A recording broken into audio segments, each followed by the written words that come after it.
नमस्ते, आप सभी को स्वागत है हमारे चैनल जीत की पाठशाला पर। आज हम डिस्कस करेंगे 4.03 आसाम छात्रा सम्मेलन। तो चलिए बिना किसी देरी के वीडियो को स्टार्ट करते हैं।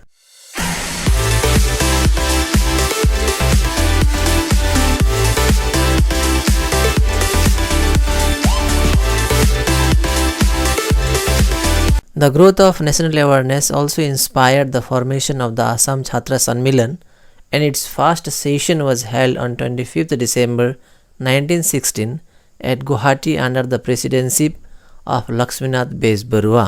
नेशनल अवेयरनेस के चलते आसाम छात्र सम्मेलन का जन्म हुआ और इसका पहला मीटिंग जो था और 25 दिसंबर 1916 को गुवाहाटी में हुआ और इसके पहले प्रेसिडेंट जो थे वो थे Lakshminath Bezbaroa and the founder secretary व चंद्रनाथ शर्मा। और आसाम छात्रा सम्मेलन के सबसे पहले सेक्रेटरी जो थे उनका नाम था चंद्रनाथ शर्मा।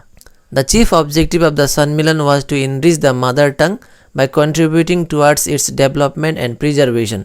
आसाम छात्रा सम्मेलन का मेन उद्देश्य जो था आसामीज भाषा को डेवलप करना और प्रिजर्व करना था।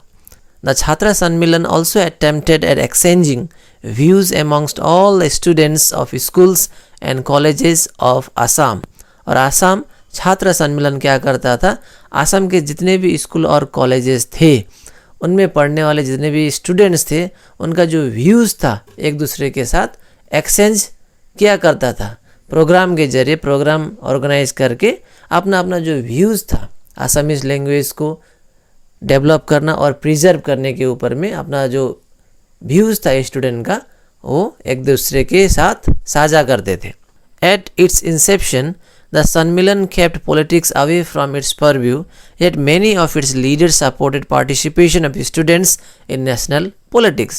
आसाम छात्रा सम्मेलन का जब जन्म हुआ तब ये जो सम्मेलन था इसने पॉलिटिक्स को, राजनीति को आसाम छात्रा सम्मेलन से दूर रखने का सोचा, लेकिन इससे जड़ित जितने भी बड़े नेता थे वो चाहते थे कि स्टूडेंट्स नेशनल पॉलिटिक्स की ओर जाए। Though it was not a political organization, it helped in the growth of a conscious group of Assamese students।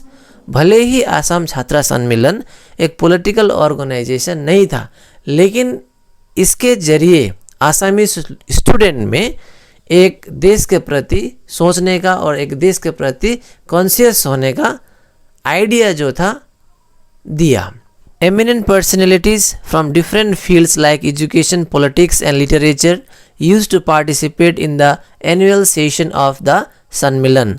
और इम्पोर्टेंट लोग जो कि अलग अलग फील्ड से जुड़े हुए थे, जैसे कि कोई एजुकेशन के फील्ड में एक्सपर्ट, कोई पॉलिटिक्स में या फिर कोई लिटरेचर में, ये सारे जो एक्सपर्ट लोग थे आसाम छात्रा सम्मेलन का जो एनुअल सेशन होता था यानी कि सालाना होने वाला जो मीटिंग होता था या फिर उसे कह सकते हैं हम लोग कॉन्फ्रेंस हो सकता था, उसमें बहुत विद्वान लोग शामिल होते थे। प्रोमिनेंट एमोंगस्ट देम वेयर, और चलिए देखते हैं वैसे कौन से लोग थे जो कि बहुत इम्पोर्टेंट या फिर पॉपुलर लोग थे उस समय के, जो कि आसाम छात्रा सम्मेलन में हिस्सा लिया करते थे। जैसे कि थे लक्ष्मीनाथ बेजबरुआ, पद्मनाथ गोहाई बरुआ, आचार्य प्रफुल्ल चंद्र राय एंड कृष्णा कांता हेंडिक। यह लोग उस समय आसाम छात्रा सम्मेलन के जो एनुअल कॉन्फ्रेंस या फिर एनुअल सेशन हुआ करते थे उनमें हिस्सा लेते थे। The mouthpiece of Assam Chhatra Sammelan was मिलन, और कह सकते हैं कि उस समय जो आसाम छात्रा सम्मेलन था उसका एक पत्रिका हुआ करता था जिसे मिलन के नाम से जाना जाता था। The Sammelan made remarkable contribution to the growth of Assam's educational, cultural and literature and also to the growth of national consciousness.